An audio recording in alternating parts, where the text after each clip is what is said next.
നിങ്ങൾ യൂട്യൂബിൽ സ്ഥിരമായി വീഡിയോകൾ അപ്ലോഡ് ചെയ്യുന്നുണ്ടോ? നല്ല തംബ്നെയിൽ ഉണ്ടാക്കുന്നുണ്ടോ? SEO ചെയ്യാറുണ്ടോ? എന്നിട്ടും വ്യൂസ് പ്രതീക്ഷിച്ചതുപോലെ ലഭിക്കുന്നില്ലേ? അല്ലെങ്കിൽ വ്യൂസ് ലഭിക്കുന്നുണ്ടെങ്കിലും സബ്സ്ക്രൈബേഴ്സ് കൂടുന്നില്ലേ? ചാനൽ വളർച്ച വളരെ മന്ദഗതിയിലാണോ?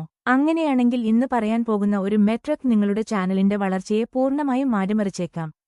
ആ മെട്രിക്കിന്റെ പേരാണ് ആവറേജ് വ്യൂ ഡ്യൂറേഷൻ, ചുരുക്കത്തിൽ AVD. പല പുതിയ യൂട്യൂബേഴ്സ് വ്യൂസ് മാത്രമാണ് നോക്കുന്നത്. എന്നാൽ യൂട്യൂബ് ആൽഗോരിതം വ്യൂസ് മാത്രം നോക്കി വീഡിയോ പ്രൊമോട്ട് ചെയ്യില്ല. ആളുകൾ നിങ്ങളുടെ വീഡിയോ എത്ര സമയം കാണുന്നു എന്നതും യൂട്യൂബ് വളരെ ഗൗരവമായി പരിശോധിക്കുന്നു. ഒരു ഉദാഹരണം നോക്കാം. ഒരു വീഡിയോയ്ക്ക് 10,000 വ്യൂസ് ലഭിച്ചുവെന്ന് കരുതുക. പക്ഷേ ആളുകൾ അതിൽ നിന്ന് 30 സെക്കൻഡിനുള്ളിൽ പുറത്തുപോകുന്നു. മറ്റൊരു വീഡിയോയ്ക്ക് 2,000 വ്യൂസ് മാത്രമാണ് ലഭിച്ചത്. എന്നാൽ ആളുകൾ ശരാശരി 5 മിനിറ്റിലധികം വീഡിയോ കാണുന്നു. ഈ രണ്ട് വീഡിയോകളിൽ യൂട്യൂബ് കൂടുതൽ ആളുകൾക്ക് റെക്കമെൻഡ് ചെയ്യാൻ സാധ്യതയുള്ളത് രണ്ടാമത്തെ വീഡിയോയാണ്. കാരണം യൂട്യൂബിന്റെ ലക്ഷ്യം ആളുകളെ കൂടുതൽ സമയം പ്ലാറ്റ്ഫോമിൽ നിലനിർത്തുക എന്നതാണ്. അതിനാൽ ആവറേജ് വ്യൂ ഡ്യൂറേഷൻ മനസ്സിലാക്കുകയും മെച്ചപ്പെടുത്തുകയും ചെയ്യുന്നത് ഓരോ കോണ്ടന്റ് ക്രിയേറ്ററിനും വളരെ പ്രധാനമാണ്.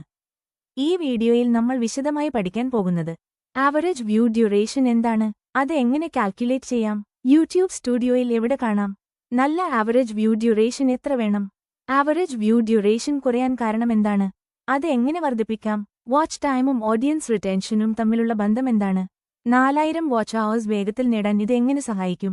അതിനാൽ നിങ്ങൾ ഒരു പുതിയ യൂട്യൂബ് ആണെങ്കിലും മൊനെറ്റൈസേഷൻ ലക്ഷ്യമിടുന്ന ഒരാളാണെങ്കിലും ഈ വീഡിയോ അവസാനം വരെ കാണാൻ ശ്രമിക്കുക. കാരണം ആവറേജ് വ്യൂ ഡ്യൂറേഷൻ ശരിയായി മനസ്സിലാക്കിയാൽ നിങ്ങളുടെ അടുത്ത വീഡിയോയ്ക്ക് കൂടുതൽ റീച്ച്, കൂടുതൽ വാച്ച് ടൈം, കൂടുതൽ സബ്സ്ക്രൈബേഴ്സ് എന്നിവ ലഭിക്കാൻ സാധ്യതയുണ്ട്. അപ്പോൾ സമയം കളയാതെ വീഡിയോ ആരംഭിക്കാം. ആവറേജ് വ്യൂ ഡ്യൂറേഷൻ AVD എന്താണ്? ആവറേജ് വ്യൂ ഡ്യൂറേഷൻ അഥവാ AVD എന്നത് ഒരു വീഡിയോ ആളുകൾ ശരാശരി എത്ര സമയം കണ്ടു എന്നത് കാണിക്കുന്ന യൂട്യൂബ് ആനലിറ്റിക്സ് മെട്രിക്കാണ്. ലളിതമായി പറഞ്ഞാൽ നിങ്ങളുടെ വീഡിയോ തുറന്ന ഓരോ വ്യൂവും ശരാശരി എത്ര മിനിറ്റോ സെക്കൻഡോ വീഡിയോ കണ്ടുവെന്ന് AVD വ്യക്തമാക്കുന്നു. ഉദാഹരണത്തിന്, നിങ്ങളുടെ വീഡിയോയ്ക്ക് 1000 വ്യൂസ് ലഭിക്കുകയും ആ വീഡിയോയുടെ ടോട്ടൽ വാച്ച് ടൈം 5000 മിനിറ്റ് ആണെന്നും കരുതുക. അപ്പോൾ ആവറേജ് വ്യൂ ഡ്യൂറേഷൻ സമം ടോട്ടൽ വാച്ച് ടൈം ഹരണം ടോട്ടൽ വ്യൂസ് സമം 5000 ഹരണം 1000 സമം 5 മിനിറ്റ്. അതായത് നിങ്ങളുടെ വീഡിയോ കാണുന്ന ഓരോ വ്യൂവും ശരാശരി 5 മിനിറ്റ് വീതം വീഡിയോ കണ്ടു എന്നാണ് അർത്ഥം. യൂട്യൂബിന് ഈ മെട്രിക് വളരെ പ്രധാനമാണ്. കാരണം ആളുകൾ നിങ്ങളുടെ വീഡിയോ കൂടുതൽ സമയം കാണുന്നുണ്ടെങ്കിൽ അത് നല്ല കോണ്ടന്റ് ആണെന്ന് യൂട്യൂബ് കരുതും. അതിനാൽ ഉയർന്ന ആവറേജ് വ്യൂ ഡ്യൂറേഷൻ ഉള്ള വീഡിയോകൾക്ക് കൂടുതൽ റീച്ച്, കൂടുതൽ റെക്കമെൻഡേഷൻസ്, കൂടുതൽ വാച്ച് ടൈം എന്നിവ ലഭിക്കാൻ സാധ്യത കൂടുതലാണ്.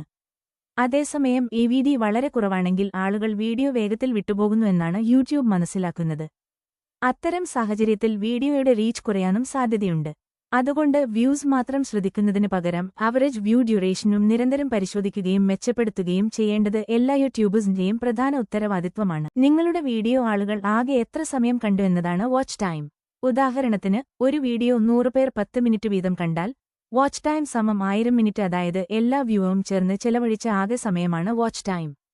യൂട്യൂബ് മൊനെറ്റൈസേഷനായി ആവശ്യമായ 4000 വാച്ച് അവേഴ്സ് ഇതേ വാച്ച് ടൈം അടിസ്ഥാനമാക്കിയാണ് കണക്കാക്കുന്നത്.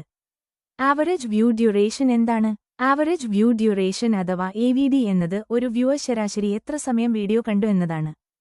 ഫോർമുല AVD സമം ടോട്ടൽ വാച്ച് ടൈം ഹരണം ടോട്ടൽ വ്യൂസ്. ഉദാഹരണം, വാച്ച് ടൈം സമം 1000 മിനിറ്റ്, വ്യൂസ് സമം 200. അപ്പോൾ 1000 ഹരണം 200 സമം 5 മിനിറ്റ്. അതായത് ഓരോ വ്യൂവും ശരാശരി 5 minute. AVD versus watch time രണ്ടും തമ്മിലുള്ള വ്യത്യാസം. പല പുതിയ യൂട്യൂബേഴ്സും ആവറേജ് വ്യൂ ഡ്യൂറേഷനും വാച്ച് ടൈമും ഒന്നാണെന്ന് കരുതാറുണ്ട്. എന്നാൽ യഥാർത്ഥത്തിൽ ഇവ രണ്ട് വ്യത്യസ്ത മെട്രിക്സ് ആണ്. ആദ്യം വാച്ച് ടൈം എന്താണെന്ന് നോക്കാം. വാച്ച് ടൈം എന്താണ്? നിങ്ങളുടെ വീഡിയോ ആളുകൾ ആകെ എത്ര സമയം കണ്ടു എന്നതാണ് വാച്ച് ടൈം. ഉദാഹരണത്തിന്, ഒരു വീഡിയോ 100 പേർ 10 മിനിറ്റ് വീതം കണ്ടാൽ വാച്ച് ടൈം സമം 1000 മിനിറ്റ്. അതായത് എല്ലാ വ്യൂവും ചേർന്ന് ചെലവഴിച്ച ആകെ സമയമാണ് വാച്ച് ടൈം. യൂട്യൂബ് മൊനെറ്റൈസേഷനായി ആവശ്യമായ 4000 വാച്ച് അവേഴ്സ് ഇതേ വാച്ച് ടൈം അടിസ്ഥാനമാക്കിയാണ് കണക്കാക്കുന്നത്. ആവറേജ് വ്യൂ ഡ്യൂറേഷൻ എന്താണ്? ആവറേജ് വ്യൂ ഡ്യൂറേഷൻ അഥവാ AVD എന്നത് ഒരു വ്യൂവർ ശരാശരി എത്ര സമയം വീഡിയോ കണ്ടു എന്നതാണ്. ഫോർമുല AVD സമം ടോട്ടൽ വാച്ച് ടൈം ഹരണം ടോട്ടൽ വ്യൂസ്. ഉദാഹരണം, വാച്ച് ടൈം സമം 1000 മിനിറ്റ്, വ്യൂസ് സമം 200. അപ്പോൾ 1000 ഹരണം 200 സമം 5 മിനിറ്റ്. അതായത് ഓരോ വ്യൂവും ശരാശരി 5 മിനിറ്റ് വീതം വീഡിയോ കണ്ടു. പ്രധാന വ്യത്യാസം, വാച്ച് ടൈം പറയുന്നത് എല്ലാ വ്യൂവും ചേർന്ന് ആകെ എത്ര സമയം കണ്ടു. AVD പറയുന്നത് ഒരു വ്യൂവർ ശരാശരി എത്ര സമയം കണ്ടു. ഉദാഹരണത്തിന്, വീഡിയോ A 10,000 വ്യൂസ്, EVD സമം 1 മിനിറ്റ്. വാച്ച് ടൈം സമം 10000 minute. Video B 3000 views. EVD സമം 5 മിനിറ്റ്. വാച്ച് ടൈം സമം 15000 മിനിറ്റ്. ഇവിടെ വീഡിയോ ബിയയ്ക്ക് വ്യൂസ് കുറവാണെങ്കിലും ആളുകൾ കൂടുതൽ സമയം കണ്ടതിനാൽ വാച്ച് ടൈം കൂടുതലാണ്. അതുകൊണ്ട് യൂട്യൂബ് ആൽഗരിതമിന് EVDയും വാച്ച് ടൈമും ഒരുപോലെ പ്രധാനമാണ്. വ്യൂസ് മാത്രം കൂട്ടാൻ ശ്രമിക്കാതെ ആളുകളെ കൂടുതൽ സമയം വീഡിയോയിൽ നിലനിർത്താൻ കഴിയുന്ന കോണ്ടന്റ് ഉണ്ടാക്കുക.